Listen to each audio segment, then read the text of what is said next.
Hello everyone, welcome to all of you. आप सभी का आपके अपने प्यारे प्लेटफॉर्म पे स्वागत है। मैं पीयूष परासर आप सभी का स्वागत करता हूं। आशा करता हूं सभी लोग अच्छे से होंगे और सभी का तैयारी काफी मस्त मगन में चल रहा होगा। हम पढ़ाई कर रहे हैं स्ट्रेंथ ऑफ मटेरियल, काफी इंपॉर्टेंट टॉपिक है। ठीक है, सामने स्क्रीन पे आपका क्वेश्चन रखा हुआ है। चैप्टर नंबर 2 हम लोग कर रहे हैं। ओके, ये क्वेश्चन ना लगभग सभी एग्जामिनेशन में पूछे जाते हैं। ठीक है, बड़ा ही अच्छा क्वेश्चन है। देखिए, अच्छा लॉजिक निकल के आता है यहाँ से।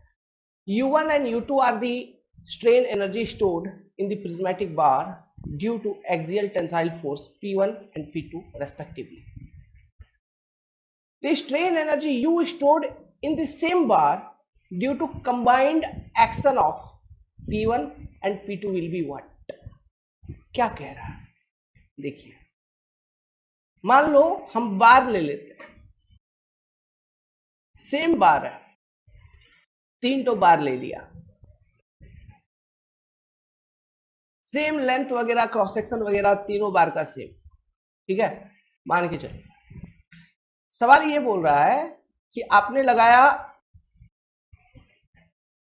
बार 1 पे, मतलब इस बार पे P1 फोर्स, एक्सियल फोर्स लगाया, इस पे P2 लगाया, इस पर आपने क्या लगा दिया? P1 प्लस P2 कंबाइन करके लगा दिया। स्ट्रेन एनर्जी का बारे में ये पूछ रहा है। तो देखिए, बड़ा simple, due to axial force strain energy क्या होता है? Strain energy U1 equal to half into this force P1 into इस फोर्स के कारण जो भी डिफॉर्मेशन आता डेल्टा 1, मतलब half into P1 into delta की तरह हुक्स लॉ को यूज करेंगे आप। प्रिज्मेटिक बार है, PL बाई ए, मतलब P1 into L by a, P1 into L by a. क्या निकल के आ गया strain energy? P1 square l by 2A निकल के आ गया। सिमिलरली U2 स्ट्रेन एनर्जी कितना निकल के आ गया? यही डेरिवेशन होगा, ये हो जाएगा आपका P2 square l by 2A। देखिए, बार सेम है, उसका Young's modulus of elasticity, length, cross section area सब सेम रहेगा। तीसरे वाले केस में देखो, स्ट्रेन एनर्जी का वैल्यू क्या आ रहा है आप देखेंगे तो, जरा ध्यान देंगे तो देखेंगे कि जो भी फोर्स लगा रहे हैं आप उसका स्क्वायर में आ रहा है। जो भी फोर्स आप लगा रहे हो उसका स्क्वायर में आ रहा है। तो यहां पे U जब आप कंबाइन करके दोनों फोर्सेस को लगा देंगे तो क्या होना चाहिए? P1 प्लस P2 का whole square into L by 2A। तो जरा ध्यान दीजिए, सिंप्लीफाई करेंगे इसको तो क्या निकल के आ जाएगा? P1 square l by 2A plus P2 square l by 2A plus 2 times P1 P2 L by 2A, मतलब ऊपर से 2 नीचे से 2 कट जाता तो बचता क्या? P1 P2 L by A। तो ध्यान दो, क्या ये U1 नहीं है plus U2 plus something extra? ये जो एक्स्ट्रा यहाँ पे आ रहा है, इसको देख के मुझे मोदी जी वाला भाषण याद आ गया, जो बोल रहे थे होल स्क्वायर, ए स्क्वायर, बी स्क्वायर, एक्स्ट्रा आ जाता है कि नहीं? तो ये एक्स्ट्रा कहां से आया? ये कमाल है अपना, है वेल। देखो, ओके, कुछ कमाल नहीं है, मैथमेटिक्स है सिंपल सा। जब आप कंबाइन करके फोर्स लगाते हैं, ओके, तो ओवरऑल मैग्नीट्यूड क्या है वो फोर्स का? वो तो ज्यादा हो गया ना, मतलब ज्यादा फोर्स आप एक ही बार में लगा रहे हो तो ज्यादा डिफॉर्मेशन हो जाएगा। तो strain energy stored with in elastic limit हम पर यूनिट वॉल्यूम निकाल रहे हैं। सिंपल सी बात है। मतलब पहले आप P1 फोर्स लगाए तो P1 प्लस P2 से कम है ना भाई। P2 फोर्स लगाए तो P2 भी P1 प्लस P2 से कम है। ठीक है, इन दोनों के कारण जो इंडिपेंडेंट स्ट्रेन एनर्जी है अपना U1 प्लस U2, उन दोनों को ऐड करेंगे। ठीक है, तो स्ट्रेन एनर्जी U आना चाहिए क्या? नहीं, ऐसा नहीं होता। वो उससे थोड़ा ज्यादा निकल के आ रहा है, एक एक्स्ट्रा टर्म मिल रही है, कितना का, P1 P2 L by AE का। ये सवाल आपसे पूछा जाता है, समझ गए बात को? तो नोट डाउन करिए इसको। दैट इज, आपको क्वेश्चन कैसे बोलेगा, क्वेश्चन में ये ऑप्शन रहेगी, देखना, u is greater than sum of u1 plus u2, bracket में डालिए इसको, ठीक है। ये पूछता है क्यों ग्रेटर, क्योंकि यहाँ पे एक एक्स्ट्रा टर्म मिल रही है, ये वाली देखिए, P1 P2 L by AE, है ना, नोट करिए। चलिए अब हेडिंग डालिए, नया टॉपिक हम देखेंगे चैप्टर 2 में, थर्मल स्ट्रेस एंड स्ट्रेन। देखिए यहाँ पे एक बार रखा हुआ है, आप इसको बार समझिए या फिर आप क्यूब समझिए, कुछ भी समझिए। इसका डायमेंशन मैं बता रहा हूँ, let's suppose this length is L, इसकी जो हाइट है ये आपका H मान के चलिए, और इसकी जो चौड़ाई है this is your width B। इसका अगर कोऑर्डिनेट सिस्टम में बताऊं, लेट्स सपोज, बड़ा सिंपल, जो जनरली आप XYZ कंसिडर करते हो, this is x direction, this is y direction, this is z direction. देखिए जब भी थर्मल स्ट्रेस स्ट्रेन का बात हो, थर्मल स्ट्रेस, थर्मल मतलब टेम्परेचर, टेम्परेचर के कारण स्ट्रेसेस कुछ आते हैं। अब ये कैसे आएंगे, एक बेसिक फंडामेंटल सेंटेंस आपको मालूम है, stress get developed then when strain get registered, stress get developed then when strain get registered, ये फंडामेंटल सेंटेंस आपको मालूम। अब देखिए जब टेम्परेचर बढ़ेगी इस पर्टिकुलर बॉडी की, आप ये बेसिक कॉन्सेप्ट जानते हैं, टेम्परेचर बढ़ेगी तो ये इस मटेरियल का एक्सपेंशन हो, ये फैलेगा, फैलेगा। मान लो ये जो फैलेगा, ये टेम्परेचर बढ़ने के कारण इस फैलाव को किसी ने रोक दिया,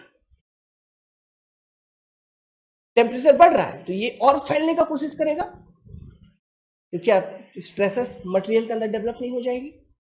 क्यों? वो फैलने का कोशिश कर रहा है बट हो नहीं रहा है, क्यों? क्योंकि उसका वो एक्सपेंशन को किसी ने रजिस्ट कर रखा है।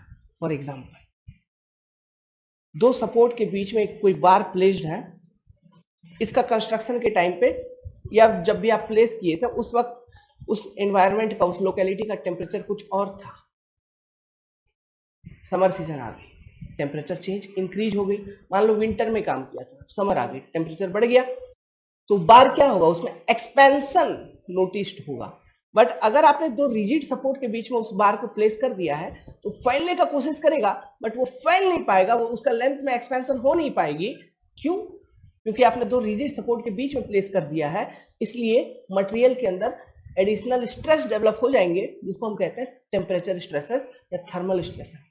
इसलिए कभी रेलवे के पटरी पे अगर चले हो, ठीक है, ट्रेन से नहीं, ऐसे नॉर्मली पटरी पे या रोड पे भी, देखिए रोड पे भी दिया जाता है, कंक्रीट में भी होता है ना, आरसीसी रोड वगैरह में भी होती है, जो हम रिजिड पेमेंट बनाते हैं उसमें भी दिया जाता है। बेस्ट उदाहरण है रेलवे ट्रैक। आप देखिए रेलवे ट्रैक में पटरियों के बीच में गैप रहता है कुछ, है ना, वो गैप क्या है, एक्सपेंशन जॉइंट। हमको मालूम है कि अभी हम रेलवे ट्रैक बना तो रहे हैं लेकिन ये मेटल है, जब टेम्परेचर बढ़ेगी, एनवायरमेंटल टेम्परेचर, तब ये रिएक्ट करेगा, मतलब एक्सपेंशन होगा। तो एक्सपेंशन होगा तो हमें फ्री एक्सपेंशन अलाउ करनी है, एक्सपेंशन होने देना है, उसके लिए स्पेस तो प्रोवाइड करके रखे। पता चला आपने स्पेस प्रोवाइड करके रखा ही नहीं, जो एक्सपेंशन उसमें होना था वो रजिस्ट हो गया, तो उसके करस्पॉन्डिंग का मटेरियल में एडिशनल स्ट्रेस डेवलप हो जाएगा। तो उस स्ट्रेस को रजिस्ट करने के लिए भी आपको मटेरियल को डिजाइन करना था, मींस मटेरियल कॉस्ट, स्ट्रेंथ बढ़ेगा तो कॉस्ट बढ़ेगा ना मटेरियल का। फिर लॉजिक क्लियर है? तो दिस इज अनवांटेड स्ट्रेस, हम नहीं चाहते हैं जनरली कि ये आए, समझ गए बात को। इसलिए हम जब भी कंस्ट्रक्शन करते हैं वहां पे एक्सपेंशन जॉइंट या कॉन्ट्रैक्शन जॉइंट, सेम चीज, जैसे टेम्परेचर अगर गर्म हो रहा है तो एक्सपैंड होगा, अगर ठंडा हो जाएगी कोई चीज तो कॉन्ट्रैक्ट होगा। तो एक्सपेंशन जॉइंट हम जैसे प्रोवाइड करते हैं उसी तरह से कॉन्ट्रैक्शन जॉइंट प्रोवाइड करते हैं। एक्सपेंशन जॉइंट में प्रॉपर एक स्पेस प्रोवाइड की जाती है, गैप प्रोवाइड की जाती है, लेकिन कॉन्ट्रैक्शन जॉइंट में क्या करते हैं, एक सिंपली आप रोड पे देखे होंगे एक कट लगा दिया जाता है बस, या फिर नाला वगैरह आरसीसी का ड्रेन वगैरह अगर बनता है तो आप देखे होंगे एक कट लगा दिया जाता है। क्यों? कॉन्ट्रैक्ट होगी जब, वो कहीं से भी कॉन्ट्रैक्ट हो सकती है, तो अगर आप कट लगा के रखे ऑलरेडी पहले से, तो जहां से कट लगा है ना उधर से ही कॉन्ट्रैक्ट होगी, वो वाला पोर्शन सिकुड़ेगा। तो पहले से आपने कट लगा दिया मतलब पहले से आपने क्रैक प्रोवाइड कर दिया, तो वहीं से सिकुड़ेगी, तो नया क्रैक डेवलप नहीं होता। ये सब कॉन्सेप्ट हमने ट्रांसपोर्टेशन इंजीनियरिंग के अंदर जो हमने पढ़ा है आपको रिजिड पेवमेंट, उसमें एक्सप्लेन कर रखा है एक्सपेंशन जॉइंट कॉन्ट्रैक्शन जॉइंट का। रेलवे इंजीनियरिंग अभी हम लेने जा रहे हैं तो उसमें फिर से एक्सप्लेन करेंगे ये एक्सपेंशन एंड कॉन्ट्रैक्शन जॉइंट वगैरह का, ठीक है। तो ये चीज है आपका थर्मल स्ट्रेस स्ट्रेन। और भी बहुत सारे ऐसे केसेस हैं जहां पे ये टेम्परेचर स्ट्रेस वगैरह डेवलप होते हैं, तो इसी का लॉजिक, इसी के बेसिक्स को हमें सीखना है। जैसे यहाँ पे एक बार रखा हुआ है, ठीक है, एक चीज होता है मैं आपको बताता हूं, उसको हम कहते हैं अल्फा। इसको कहा जाता है coefficient of thermal expansion, coefficient of thermal expansion alpha. इसका जो यूनिट ऑफ मेजरमेंट होता है ये होता है पर डिग्री सेल्सियस, पर डिग्री सेल्सियस ये होती है आपकी कोफिशिएंट ऑफ थर्मल एक्सपेंशन। अभी ये देखिए यहां से बात आ गई, आपने आरसीसी जब भी पढ़ा होगा आपने पढ़ा होगा कि क्यों steel is best suitable reinforcement, क्योंकि alpha of steel and alpha of concrete approximately बराबर होता है, दोनों का कोफिशिएंट ऑफ थर्मल एक्सपेंशन बराबर होता है। कहने का मतलब है अगर आरसीसी मेंबर आपने बना रखा है जिसमें रीइंफोर्समेंट एज ए स्टील है, तब अगर टेम्परेचर इंक्रीज होने के कारण स्ट्रेसेस डेवलप हो, मतलब टेम्परेचर इंक्रीज होने के कारण अगर एक्सपेंशन होगी तो कंक्रीट की जितनी होगी स्टील की भी उतनी ही होती है, जिस कारण से अंदर ही अंदर कोई स्ट्रेस फिर डेवलप नहीं होता। हाँ, लेकिन अगर उस एक्सपेंशन को आपने रजिस्ट कर दिया है ओवरऑल, तब फिर स्ट्रेस, थर्मल स्ट्रेस डेवलप हो सकता है। बट ऐसा नहीं है कि दोनों का अल्फा चेंज होने के कारण कोई ज्यादा फैल गया कोई कम फैल रहा है, उस कारण से भी स्ट्रेस डेवलप हो सकता है, और उसके कारण बॉन्ड, अंदर में बॉन्ड ही फेल हो जाएगा। इमेजिन करो ना, एक आरसीसी मेंबर इमेजिन करो, ठीक है, सोचो ये रिइंफोर्समेंट, इसके चारों बगल कंक्रीट है, ठीक है, एक मेंबर है यहाँ पे, इमेजिन करो टेम्परेचर बढ़ गई इस मेंबर की, मान लो अल्फा ऑफ कंक्रीट ज्यादा था और अल्फा ऑफ स्टील कम था, लेट्स सपोज, तो दोनों अभी जब आपने कंस्ट्रक्शन किया है तो परफेक्टली दोनों के बीच में अच्छे से प्रॉपर वे में बॉन्डिंग आपने प्रोवाइड कर रखा है, अच्छे तरीके से बॉन्डिंग है, बॉन्डेड है अंदर ही अंदर, रीइंफोर्समेंट एंड कंक्रीट, मतलब कंक्रीट अच्छे तरीके से इस रीइंफोर्समेंट को जकड़ा हुआ है, पकड़ा हुआ है, बॉन्ड है। टेम्परेचर बढ़ गया, मैंने क्या बोल रखा है, अल्फा ऑफ कंक्रीट ज्यादा है इसका कम है, टेम्परेचर बढ़ गया, तो टेम्परेचर जो बढ़ा दोनों मटेरियल के लिए सेम अमाउंट से बढ़ा, बट अल्फा ज्यादा किसका, कंक्रीट का, तो एक्सपेंशन ज्यादा किसका होगा, कंक्रीट का, एक्सपेंशन कम किसका होगा, स्टील का। मतलब कंक्रीट एक्सपैंड करके यहां तक अगर पहुंची तो स्टील एक्सपैंड करके यहीं तक पहुंचेगी, ऐसा पॉसिबल है क्या? जब अगर ऐसा होगा कि कंक्रीट यहां तक एक्सपेंशन हो रही कंक्रीट की, स्टील की यहीं तक हो रही है, मतलब क्या क्या होना चाहिए, इमेजिन करो कि कंक्रीट क्या है, स्टील, कंक्रीट और स्टील के बीच में जो बॉन्ड है वो फेल होके कंक्रीट आगे निकल गया है, मतलब अंदर जो रॉड है वो स्लिप कर गया होगा, यही हम सोच सकते हैं, समझ सकते हैं, बॉन्ड फेलियर। तो वो क्यों हो रही है, वही वो थर्मल स्ट्रेसेस वगैरह के कारण अंदर ही अंदर दोनों मटेरियल के बीच में फिर एक स्ट्रेस डेवलप हो जाता है। तो ये चीज ना हो इसलिए जब भी हम कोई कंपोजिट मेंबर का कंस्ट्रक्शन करते हैं तो हम चाहते हैं कि जो मटेरियल्स हम यूज कर रहे हैं दोनों का अल्फा सेम हो, coefficient of thermal expansion same हो। लॉजिक क्लियर ये अल्फा का, ठीक। अब देखिए अभी ये जो मेंबर है ना, दिस इज योर पॉइंट 1, मान के चलो आप ऐसे हेडिंग डालो, पॉइंट 1 डायग्राम बनाओ, ये लिखो, ये जो मेंबर है ये अभी फ्रीली प्लेस्ड है, ठीक है। लेट्स सपोज इस मेंबर का टेम्परेचर जो है T डिग्री सेल्सियस से इंक्रीज हो गया, temperature of this particular member is increased by T degree Celsius, ठीक।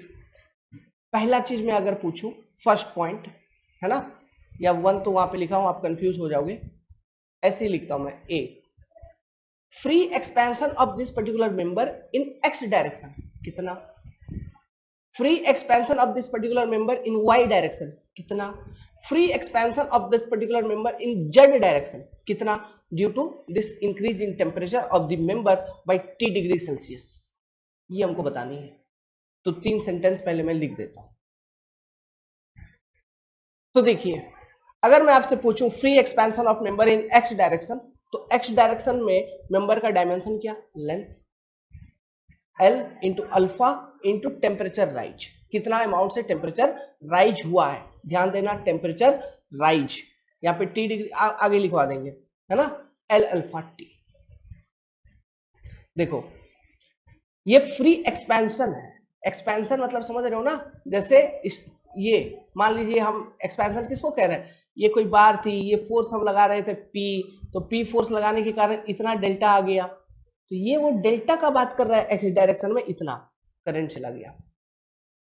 करंट को आने दीजिए, कंटिन्यू करते हैं। तो समझ गए ना हम किस डेल्टा का बात कर रहे हैं, है ना, ये फ्री एक्सपेंशन का मतलब यहाँ पे वही डेल्टा है।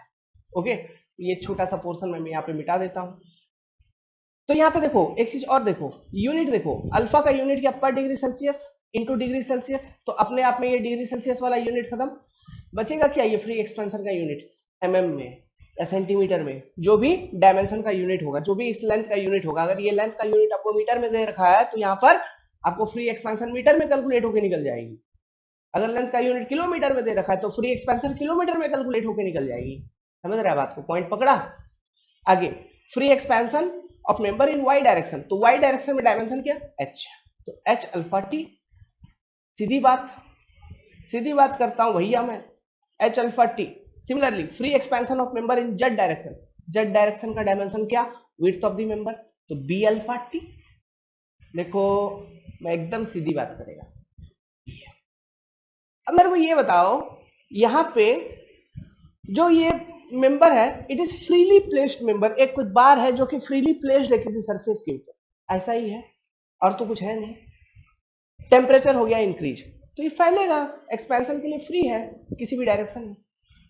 कहीं पर भी इसको रेजिस्टेंस मिल रहा है क्या, किसी भी डायरेक्शन में इस एक्सपेंशन को रेजिस्टेंस मिल रहा है क्या, ये फैलना चाह रहा है, इतना अमाउंट से एक्सपैंड होना चाह रहा है एक पर्टिकुलर डायमेंशन में, और उस पर्टिकुलर डायमेंशन में उसको रेजिस्टेंस मिल रहा है, ऐसा कहीं दिख रहा है क्या, no, means there is no any stress development in any direction।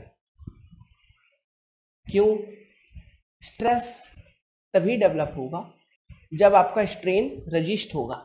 यहां तो हम स्ट्रेन, अगर स्ट्रेन कैलकुलेट करें तो ये फ्री एक्सपेंशन आपने डेल्टा कैलकुलेट कर लिया, डेल्टा अपॉन ओरिजिनल लेंथ, तो स्ट्रेन क्या होगा इन एनी डायरेक्शन, स्ट्रेन होगा आपका अल्फा टी, यही होगा ना स्ट्रेन, तो स्ट्रेन तो आपका रजिस्ट हो ही नहीं रहा, स्ट्रेन तो हो रहा है, तो स्ट्रेन हो रहा है मतलब स्ट्रेस का डेवलपमेंट नहीं होगा। समझ में आ रही है, यहां तक लिखिए, फिर नेक्स्ट लाइन वही लिखेंगे।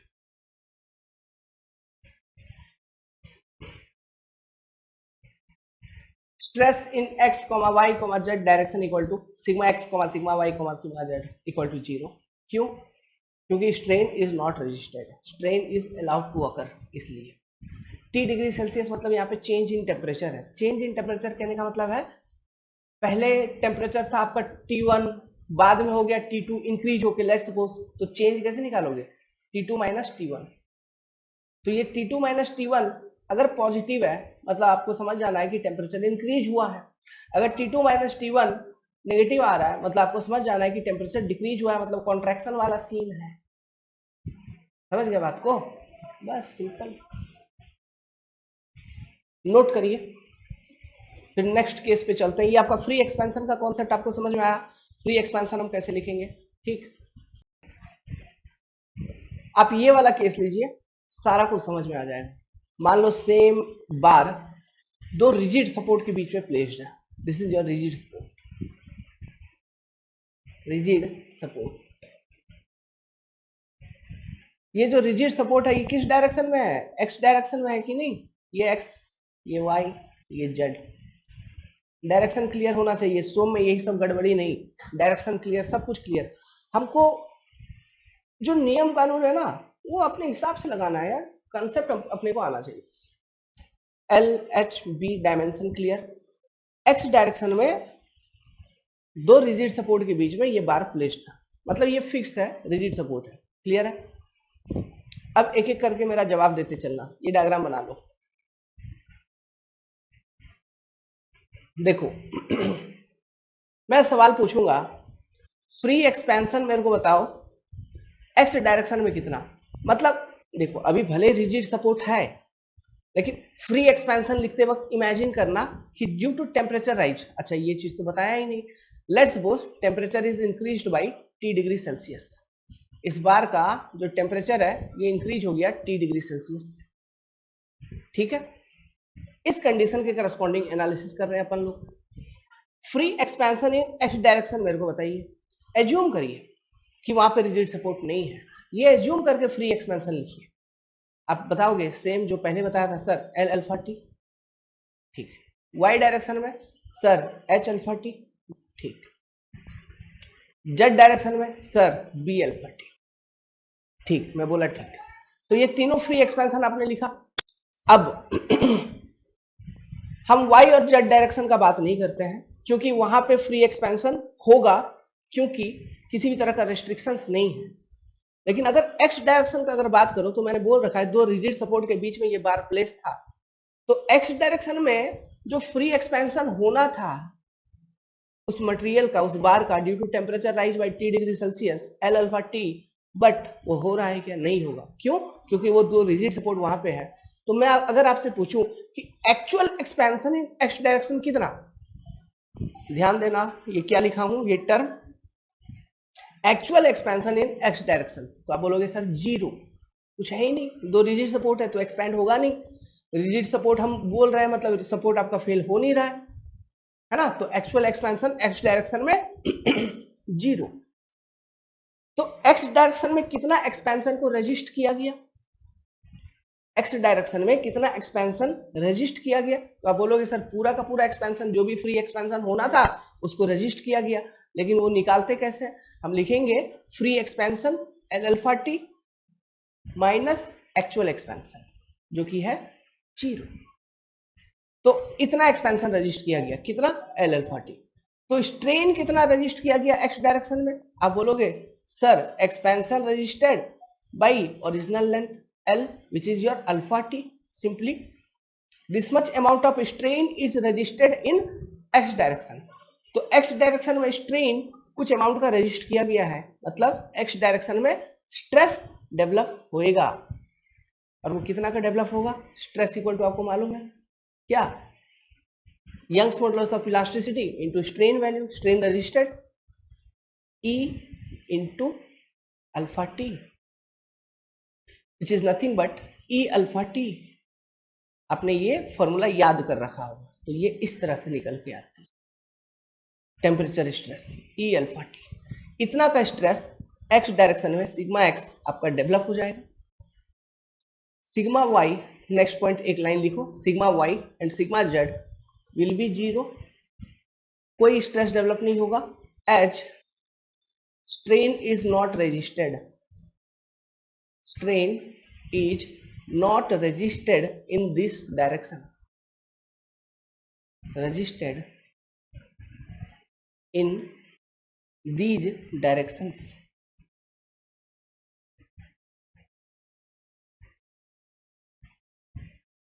ये पूरा का पूरा एनालिसिस आपको समझ में आया किस तरह से हम चीजों को लिखते हैं।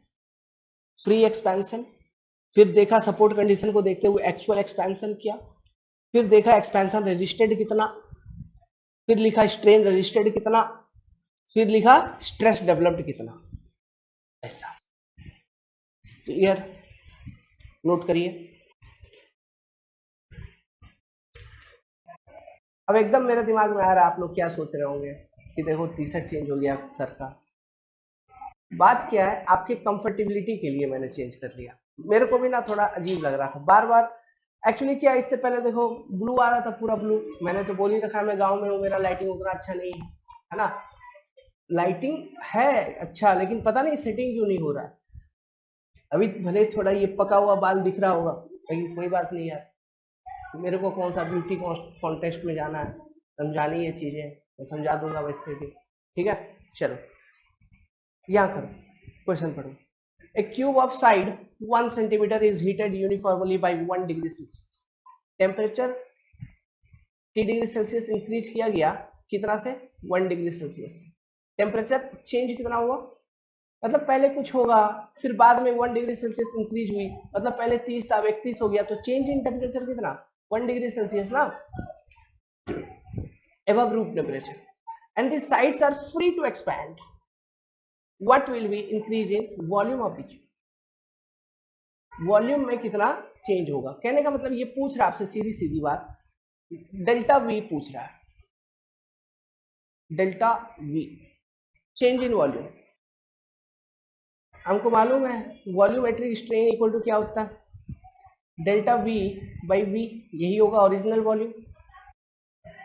ओरिजिनल वॉल्यूम कितना 1 क्यूब 1 सेंटीमीटर क्यूब, यहीं पे लिखता हूँ। v इक्वल टू कितना, क्यूब का वॉल्यूम कितना a इंटू बी इंटू सी, मतलब a क्यूब है ना, 1 cm क्यूब हो गया आपका original volume. Now volumetric strain epsilon v for this cube will be what, epsilon x plus epsilon y plus epsilon z। strain in x axis, strain in y axis, strain in z axis. This is your x axis, this is your y axis, this is your z axis। ठीक, तो यहां से हम delta we equal to लिख सकते हैं ना, epsilon x plus epsilon y plus epsilon z into V. ठीक है, ये लिख दिया। तो अपस्लाइन x कितना, स्ट्रेन का बात कर रहा हूं, x डायरेक्शन में स्ट्रेन कितना होगा अल्फा टी, y डायरेक्शन में same alpha T, z direction में कितना अल्फा टी। फ्री एक्सपेंशन को कंफ्यूज नहीं होना बाबू, फ्री एक्सपेंशन अलग है, इस केस में तो फ्री एक्सपेंशन भी अल्फा टी आपको दिखेगा, क्यों, डायमेंशन आपको 1 सेंटीमीटर दे रखा है, 1 alpha T, 1 into alpha T, 1 into alpha T, तीनों डायरेक्शन में फ्री एक्सपेंशन 1 अल्फा टी। लेकिन हमको यहाँ पे लिखना है स्ट्रेन, तो 1 अल्फा टी बाई 1, तो स्ट्रेन कितना अल्फा टी है ना, अल्फा टी भी नहीं होगा, टी भी लिखने की जरूरत नहीं है, क्यों, टी भी आपको 1 डिग्री सेल्सियस दिया हुआ है, मतलब स्ट्रेन इन ऑल डायरेक्शन कितना हो जाएगा आपका, सीधा सीधा हम लिखेंगे अल्फा। तो epsilon x plus epsilon y plus epsilon z, अरे समझ रहे हो ना क्या बोल रहा हूं, किसी एक डायरेक्शन का बता देता हूं, नोट। फ्री एक्सपेंशन अगर मैं पूछूं किसी एक डायरेक्शन का देख लो, है ना, free expansion 1 into alpha T, हम ऐसे लिखेंगे फ्री एक्सपेंशन, मतलब ये हो गया कुछ नहीं हुआ, छोड़ो, एक्सपेंशन रजिस्टर्ड कुछ भी नहीं, पूरा का पूरा एक्सपेंशन हो रहा है, तो स्ट्रेन कितना हो गया, strain equal to 1 alpha T by 1, ये जो 1 है ये डायमेंशन का बात कर रहा हूं, तो ये 1 गया है ना, तो ये जब 1 जाएगा तो बचेगा क्या अल्फा इंटू टी, तो फाइनली क्या बचेगा अल्फा, क्यों टी भी तो आपका 1 डिग्री सेल्सियस है। तो डेल्टा वी इक्वल टू क्या बचा आपका, alpha plus alpha plus alpha, 3 alpha into 1 centimetre cube, माने कि simply 3 alpha cm cube. This is the change in volume. Question समझ में आया, सिंपल सी क्वेश्चन, ठीक है, नोट इट, नोट डाउन करिए। ये बोला ना मेरे को कोई ब्यूटी कॉन्टेस्ट में नहीं जाना अभी, भले मेरा देखो मूंछ पका हुआ आ रहा होगा, आईब्रोस आ रहा होगा, कोई बात नहीं, आने दीजिए। पहले क्या था, लाल हो गया था एक्चुअली, वो टी शर्ट जो मैं पहले पहना हुआ था स्काई ब्लू कलर का, उस क्लीन तो था लेकिन मैं रेड हो गया था, हाँ पता नहीं कोई रेड इंडियन अगर देख लेता तो बोलता अरे मेरे जैसा आदमी भारत में कैसे है, लेके आओ इसको, हाँ इंटरेस्टिंग क्वेश्चन है ये वाला, क्वेश्चन पढ़ो, क्वेश्चन लिखो। A cube having each side of a unit, a है ना, ए क्यूब है, सभी डायमेंशन सेम, टेम्परेचर इंक्रीज कर दिया by T degree Celsius, increased, stress developed in the cube will be हर एक साइड से ये कॉन्स्ट्रिएंट है इसमें, मतलब हर एक साइड से ये, मतलब इसमें एक्सपेंशन होना तो चाहेगा लेकिन एक्सपेंशन को रजिस्ट कर दिया जाएगा, हर एक साइड से कह लो कि सपोर्ट है, ऐसा है। समझ रहे बात को? ऐसे केसेस में अगर टेम्परेचर इंक्रीज कर दी जाती है क्यूब की, तो स्ट्रेस कितना डेवलप होगा क्यूब में, ये बताना है। फ्री बॉडी डायग्राम बनाओ पहले, एफबीडी। तो जब भी हम एफबीडी बनाते हैं, लेट्स सपोज ये क्यूब मैं यहाँ पे छोटा सा बगल में दिखा रहा हूँ, है ना, उसी क्यूब का हम फ्री बॉडी डायग्राम हम बगल में आपको दिखाएंगे। तो एक चीज, एक बेसिक रूल आपको ध्यान में है या नहीं है मालूम नहीं, एफबीडी जब भी हम बनाते हैं हम ये देखते हैं कि उस मटेरियल के ऊपर कौन कौन से स्ट्रेस लग रहे हैं। इमेजिन करो टेम्परेचर इंक्रीज होगा, चारों बगल से कॉन्स्टिएंट है, तो ये जो कॉन्स्टिएंट है, मान लो कोई वाल होगा, कुछ भी होगा, कोई कुछ होगा, उसके ऊपर फोर्स लगाएगा, कहने का मतलब उसके ऊपर स्ट्रेस डेवलप होगा। इन रिएक्शन वो जो कॉन्स्टिएंट है वो क्यूब के ऊपर स्ट्रेस लगा रही हो चारों बगल से, कंप्रेसिव और इक्वल, मतलब ये लग रहा होगा स्ट्रेस, इधर से लग रहा होगा स्ट्रेस, इधर से लग रहा होगा स्ट्रेस, इस सामने से भी लग रहा होगा स्ट्रेस। एक्सिस अगर डिफाइन कर दूं, ये लो डिफाइन कर दिया axis, this is your x axis, this is your y axis, this is your z axis. तो ये सिग्मा एक्स होगी आपका, ये सिग्मा वाई होगी आपका, है ना, this is sigma y, sorry sigma x, this is your sigma z, ये हो गया सिग्मा जेड। तीनों कंप्रेसिव और तीनों का मैग्नीट्यूड होगा इक्वल, क्योंकि सेम डिग्री से टेम्परेचर इंक्रीज हुआ है। तो कहने का मतलब यहाँ पे जो भी आपका सिग्मा एक्स होगा वही बराबर होगा सिग्मा वाई के, वही बराबर होगा सिग्मा जेड के। ये देखो, ये एग्जांपल आपको हाइड्रोस्टैटिक लोडिंग का लग रहा है। हाइड्रोस्टैटिक लोडिंग में भी कुछ इस तरह से होता था कि तीनों एक्सिस के अबाउट जो भी स्ट्रेसेस है वो इक्वल मैग्नीट्यूड के होते थे। यहाँ पर भी कुछ ऐसा ही दिख रहा है। तो हाइड्रोस्टैटिक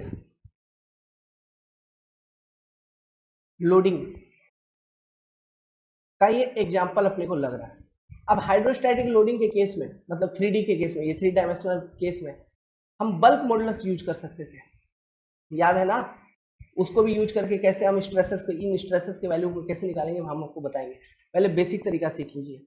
आप तो ये अभी समझ गए कि इस क्यूब के ऊपर जब एक्सपेंशन हो रही है ना, तो कॉन्स्टेंट के कारण इस क्यूब के ऊपर स्ट्रेसेस आएंगे कंप्रेसिव नेचर के, और जो तीनों डायरेक्शन में तीनों एक्सिस के अबाउट स्ट्रेसेस आएंगे वो इक्वल इन मैग्नीट्यूड आएंगे, sigma x equal to sigma y equal to sigma z. समझ गए? अब आगे क्या करना है, इक्वेशन कैसे लिखे, एक मिनट यार, इक्वेशन कैसे लिखे, देखो सोचो, इस क्यूब का टेम्परेचर होगा इंक्रीज, क्यूब का जब टेम्परेचर होगा इंक्रीज मतलब क्यूब में होनी चाहिए एक्सपेंशन, मतलब वॉल्यूम इंक्रीज होनी चाहिए, होनी चाहिए, बट होगा नहीं क्योंकि वो कॉन्स्ट्रिएंट वहां पर है। कॉन्स्ट्रिएंट के कारण क्या हो रही है, स्ट्रेसेस डेवलप हो रहे हैं रेस्पेक्टिव एक्सिस के अलाउंग क्यूब में कंप्रेसिव नेचर के, जो कि क्या कर रहा है, जो कि आप समझिए जो भी वॉल्यूम इंक्रीज हुआ है उसको वो घटा रहा है, कंप्रेसिव स्ट्रेस यार। तो वॉल्यूम, जो भी चेंज इन वॉल्यूम आपको ड्यू टू टेम्परेचर देखने को मिलेगा, ये स्ट्रेसेस उस वॉल्यूम को दबा देगा और क्यूब अपने ओरिजिनल शेप एंड साइज पे रहेगा, मतलब net overall change in volume of this particular cube will be zero. Basic सा फंडामेंटल चीज है। इक्वेशन समझ में आया? टेम्परेचर इंक्रीज होने के कारण एक्सपेंशन होगी। तो अभी तो देखा एक क्वेश्चन आपने किया, मान लो कि कॉन्स्टेंट नहीं होता, फ्रीली एक्सपैंड होता, तो 3 अल्फा वाला तो अभी तो देखा वॉल्यूम चेंज, तो उतना से वॉल्यूम इंक्रीज हो जाना था, बट कॉन्स्टेंट आ जाने के कारण वो वॉल्यूम अब इंक्रीज नहीं होगी। क्यों? ये जो कंप्रेसिव स्ट्रेसेस है ये उस वॉल्यूम को इंक्रीज होने नहीं दे रहा है। समझ में आ रही है बात? तो दोनों वॉल्यूम को इक्वेट करिए, देखिए क्या, यहां तक बनाइए, नोट करिए। Delta we actual for this cube must be 0, that is change in volume, change या इंक्रीज ऐसे लिखो, इस केस के लिए अगर मैं लिखूं तो मैं ऐसे लिखता हूं, clear cut definition, increase in volume due to temperature rise, due to temperature rise,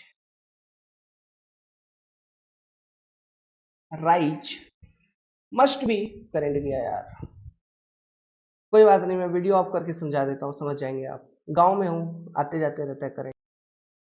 तो कहां बात कर रहे थे अपन, increase in volume due to temperature rise must be equal to decrease in volume,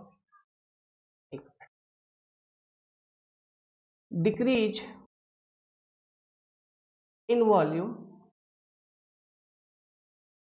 due to, एक मिनट, volume LUME, volume due to stresses, compressive stress developed, ऐसे लिखिए और ज्यादा क्लीन कट समझ में आएगा, compressive, compressive stresses develop, stresses develop, है ना। कहने का मतलब आप सिंपली इसको ऐसे भी कह सकते हैं, इंक्रीज इन वॉल्यूम या change in volume due to temperature is equal to change in volume due to loading, ठीक है। लोडिंग मतलब ये जो स्ट्रेसेस है ये तो लोडिंग ये है एक तरह के इस क्यूब के ऊपर, तो हम इस तरह से भी लिख सकते हैं, लेकिन आपके समझने के लिए इन फ्यूचर हमने बहुत अच्छे तरीके से सिंपली लिख दिया, या फिर आप सिंपली ऐसे भी लिखिए, delta V due to increase in temperature, increase, वही सेम चीज को शॉर्ट फॉर्म में, increase in temperature must be equal to delta V change in volume due to stresses, ये इक्वेशन बन जाएगा अपना, इक्वेशन बन गया। मतलब ये डेल्टा V, अगर ये दोनों बगल डेल्टा V से अगर हम वॉल्यूम को डिवाइड करते हैं, ओरिजिनल वॉल्यूम को, तो क्या मेरे को दोनों बगल वॉल्यूमेट्रिक स्ट्रेन मिलेगा, volumetric strain due to temperature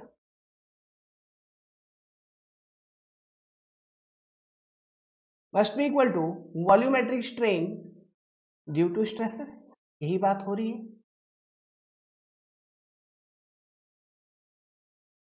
है कि नहीं। अब volumetric strain due to temperature कितना, देखो यार अभी तो देखा था कितना, स्ट्रेन हर एक डायरेक्शन में कितना, strain in x direction due to temperature plus strain in y direction due to temperature plus strain in z direction due to temperature must be equal to, एक चीज ये ध्यान दो, volumetric strain due to stresses का एक formula मैंने आपको बताया था, याद करिए, sigma x plus sigma y plus sigma z divided by E 1 minus 2 times nu, ये एक जनरल फॉर्मूला मैंने आपको बता रखा था, और चूंकि यहाँ कंप्रेसिव लोडिंग है तो आगे एक माइनस लगा दो बस, ये फॉर्मूला बन रहा है, ठीक। अब यहाँ पे देखो, आगे आगे लिखते हैं, यहाँ तक नोट करिए, नोट करते चलिए, ये देखिए, ड्यू टू टेम्परेचर जो स्ट्रेन है हर एक डायरेक्शन में वो कितना, वो तो fix alpha T plus alpha T plus alpha T, fix. Now आपने ये भी लॉजिक आपको मालूम चल गया, जो स्ट्रेसेस डेवलप होंगे वो stresses sigma x equal to sigma y equal to sigma z equal to same है, मतलब तीनों स्ट्रेसेस सेम है, तो तीनों को हम एक जनरल कोई सिग्मा कह दे, सिग्मा कह दे, है ना, कोई एक जनरल सिग्मा कह दे, ओके। तो लेट्स वो सिग्मा जनरल कहने से अच्छा कोई एक स्ट्रेस एज्यूम कर लो, तो ये हम लिख सकते हैं -3 सिग्मा एक्स, लेट्स वो सिग्मा एक्स के टर्म्स में लिखें, बाई ई 1 माइनस 2 न्यू, क्या आ गई यहाँ पे 3 alpha T equal to -3 sigma x by E 1 minus 2 nu, ये 3 गए, ठीक। आपको बताना क्या है, सिग्मा एक्स का वैल्यू जो स्ट्रेस डेवलप हो रही है, sigma x equal to negative में alpha T E divided by 1 minus 2 nu, कुछ बुझाया। this will be the stress developed which is equal to sigma y which is equal to sigma z. ये देखो minus sign indicate compressive.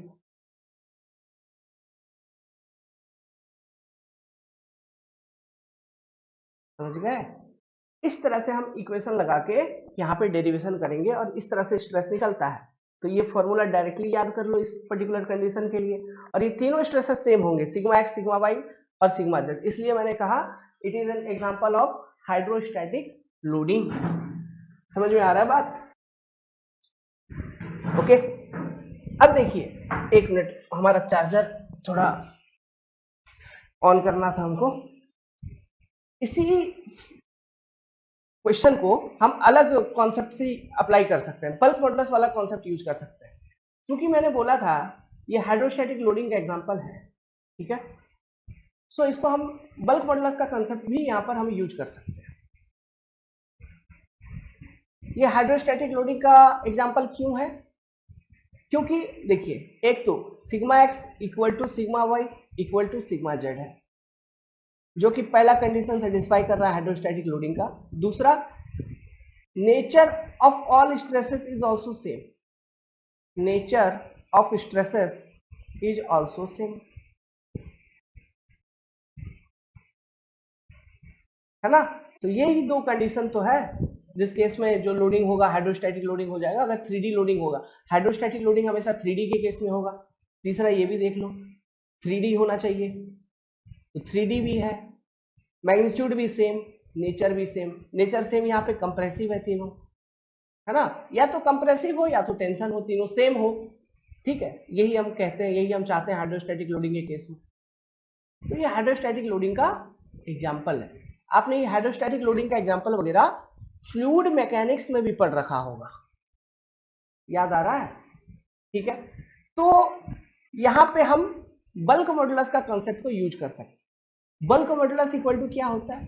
के equal to जो भी stress लग रही है, मतलब sigma x equal to sigma y equal to sigma z equal to sigma मान लिया, जो भी स्ट्रेस लग रही है डिवाइडेड बाई अपस्लाइन वी। समझ में आ रहा है? तो यहां से आप निकालिए सिग्मा इक्वल टू स्ट्रेस का वैल्यू निकालना, K times epsilon V. Now equal to K into अब volumetric strain epsilon x, strain in x plus strain in y plus strain in z. ठीक है, ये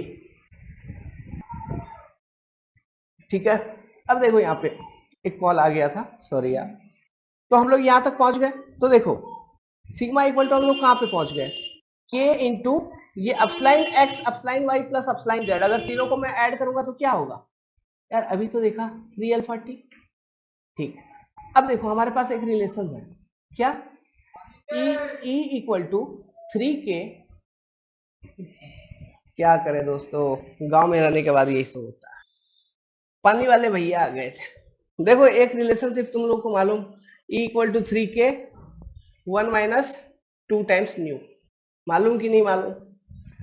तो K का वैल्यू यहाँ पे अगर सब्स्टिट्यूट करूं क्या आ जाएगा? K इक्वल टू आ जाएगा आपका, देखिए E by 3 times 1 minus 2 new.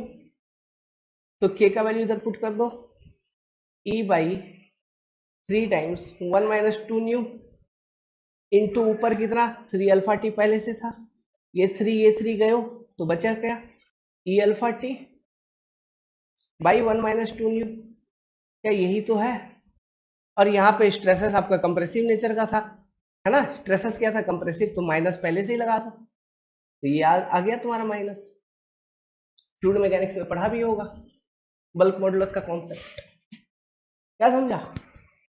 निकल जाएगा। तो ये शॉर्टकट ट्रिक है by using concept of bulk modulus.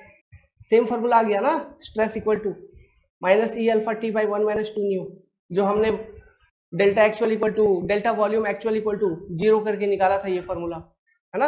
यही सेम रिजल्ट यहां से भी आ गई, आ गई, आ गई। नोट करिए, नोट इट डाउन। चलो ये वाला क्वेश्चन करो। ये थोड़ा 2 डायमेंशनल वाला कोई क्वेश्चन है। देखो जितना भी क्वेश्चन मैं सॉल्व करवा रहा हूँ सभी को as a standard example consider करके रखना, आगे चल के इन्हीं क्वेश्चन पर बेस्ड जो कॉन्सेप्ट मैं सिखा रहा हूँ नए नए सवाल आपको एग्जाम में पूछे जाएंगे जिसमें यही बेसिक कॉन्सेप्ट या मूल सूत्र यूज होंगे। समझ में आ रहा है? लिखो, a square plate of dimension a Guna a is rigidly fixed along its 3 edge and free to move along its 4th edge. If temperature is increased by 3 degrees Celsius, then expansion along 4th edge will be कितना? Temperature increase कर दिया गया कितना degree Celsius से, temperature change equal to 3 degree Celsius से temperature increase की गई है।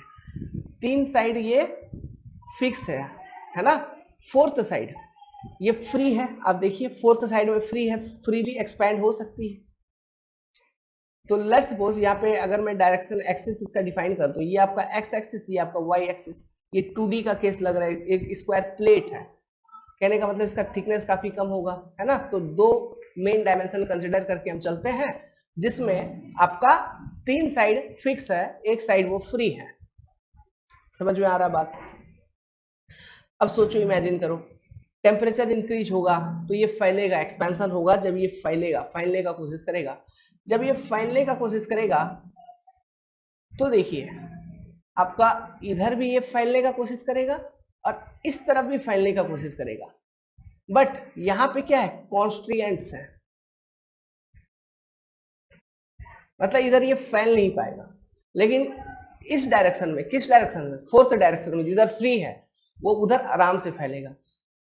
तो जिधर आराम से फैलेगा उधर कोई स्ट्रेस डेवलप होगा नहीं होगा, कहने का तो यही मतलब। और जिधर नहीं फैल रहा है आराम से, जिधर कॉन्स्ट्रेंट है, उस डायरेक्शन में स्ट्रेस डेवलप हो जाएगा, वो भी क्या, कंप्रेसिव नेचर का, है ना। तो ध्यान देना, टेम्परेचर जब भी इंक्रीज हो रहा है, अगर फ्री बॉडी डायग्राम अगर मैं इस प्लेट का बनाऊं FBD, तो ये रहा तुम्हारा स्क्वायर प्लेट, ठीक है। इधर चलो ये फिक्स है, एक तरफ फ्री है, तो स्ट्रेस जो डेवलप होगा ड्यू टू एक्सपेंशन वो कंप्रेसिव डेवलप हो जाएगी वाई एक्सिस के अलाउ। लेट्स सपोज ये स्ट्रेस आपका सिग्मा वाई, और स्ट्रेस कितना डेवलप होगा, ये सिग्मा वाई, सिंपल सी बात है, E अल्फा टी, यही तो डेवलप होगा। थर्मल स्ट्रेस कितना डेवलप होगा, E अल्फा टी, होगा कि नहीं होगा? होगा, ठीक है। अब हमको क्या निकालना है, और सिग्मा वाई तुम्हारा 0, और सॉरी सिग्मा एक्स बराबर 0, हमको निकालना क्या था, the expansion along 4th as. तो अब ध्यान दो, अच्छे से सोचो, जो एक्सपेंशन अलोंग 4th एज निकालोगे, है ना, इस एज के अलोंग जो एक्सपेंशन निकालोगे, मतलब ये एक्सपेंशन जो भी होगा, यहाँ पे देखना, ध्यान देना, ये FBD में मैं कुछ कर रहा हूँ, यहाँ पे जो भी एक्सपेंशन होगा, लेट्स सपोज ये डेल्टा जो भी हो रही है, ये डेल्टा किन किन कारणों के कारण होगा। एक तो टेम्परेचर के कारण इफेक्ट होगा, टेम्परेचर के कारण एक फ्री एक्सपेंशन आपको देखने को मिलेगा, प्लस ये जो कंप्रेसिव स्ट्रेस सिग्मा वाई का डेवलप हो रहा है, तो ये क्या कर रहा है, ये प्लेट को दबा रहा है ना, ये कंप्रेसिव स्ट्रेस सिग्मा वाई क्या कर रहा है, दोनों बगल से प्लेट को दबा रहा है, दोनों बगल से प्लेट को दबा रहा है, मतलब उसका लंबाई बढ़ेगा ना। So expansion due to sigma y, तो ये दोनों का एक्सपेंशन मिलाएंगे तब आपको ओवरऑल एक्सपेंशन निकल के आएगा अलोंग द फ्री साइड। समझ में आ रहा है? ठीक है, तो नोट करिए यहां तक, 1 मिनट मैं रुक जाता हूं, नोट करो यहां तक, इसके आगे का सॉल्यूशन करते हैं।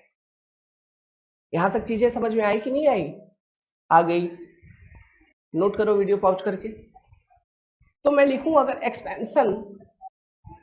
Expansion along x direction,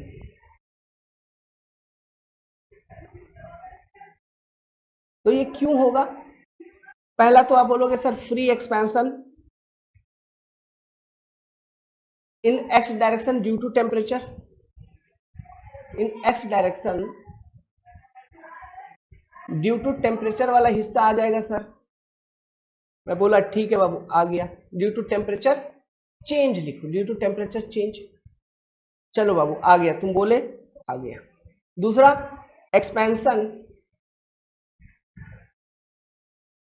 in x direction due to sigma y. ये दो हिस्सा आ जाएगा इसमें या नहीं आएगा? आ जाएगा। तो फ्री एक्सपेंशन कितना? फ्री एक्सपेंशन कितना होगा? पहला एक एक करके देखते हैं। First free expansion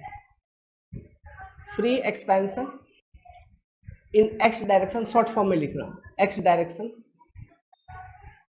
due to temperature.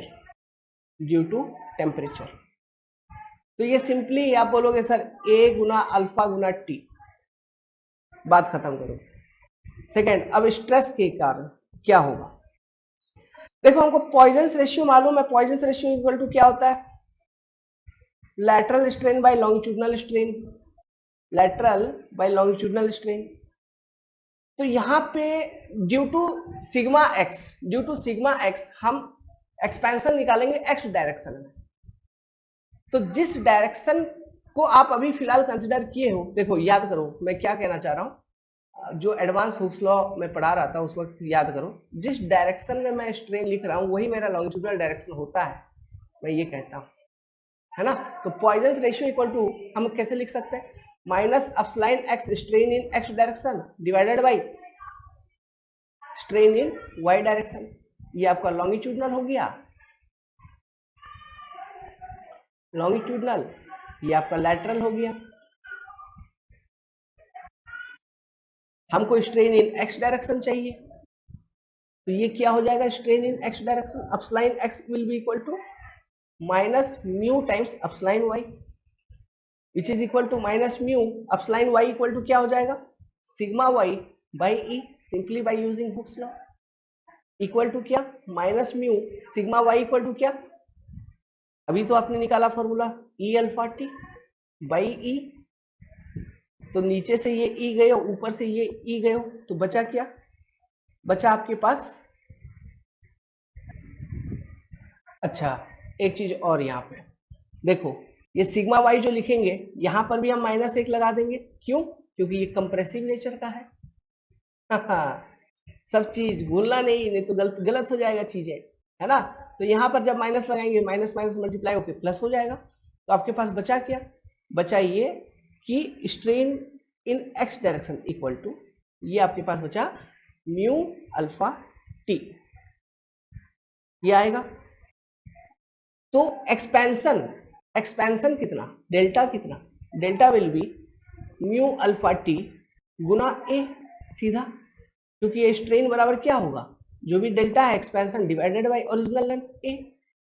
तो डेल्टा हमको निकालना है, तो म्यू अल्फा टी गुना ए, तो दोनों एक्सपेंशन को ऐड करो, तो overall expansion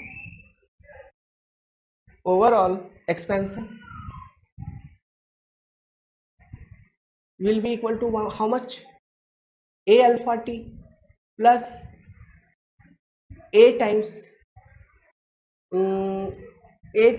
mu alpha t। तो यहां से A alpha t कॉमन निकल जाएगा, तो बचेगा क्या? 1 प्लस म्यू। आपको लग रहा था कि इस तरह का फॉर्मूला कुछ निकल के आएगा? नहीं, लेकिन आया। तो रिमेंबर इट, है ना, ये बारंबार पूछा जाता है। Okay, so with this I am ending this video here only. आपने थर्मल स्ट्रेस स्ट्रेन के कुछ बेसिक कंसेप्ट्स को तो जरूर आपने सीखा कि टेम्परेचर स्ट्रेस लिखेंगे कैसे, स्ट्रेन कैसे लिखेंगे, इन सब चीजों को आपने एक बेसिक लेवल पे अंडरस्टैंड कर लिया है। ओके, अब नेक्स्ट क्लास में हम कुछ जबरदस्त चीजों को करेंगे इन दिस कॉन्सेप्ट ओनली। ठीक है, अभी ये टॉपिक है, ओके, टाइम लगेगा, और मतलब कहने का मतलब है, और मान के चलो कि 1.5 से 2 घंटे, कम से कम 2 घंटे तो लगेंगे इस टॉपिक को अभी खत्म होने में। क्लियर है? यहां तक पढ़िए, लिखिए, समझिए, अगर कोई डाउट है तो पूछिए।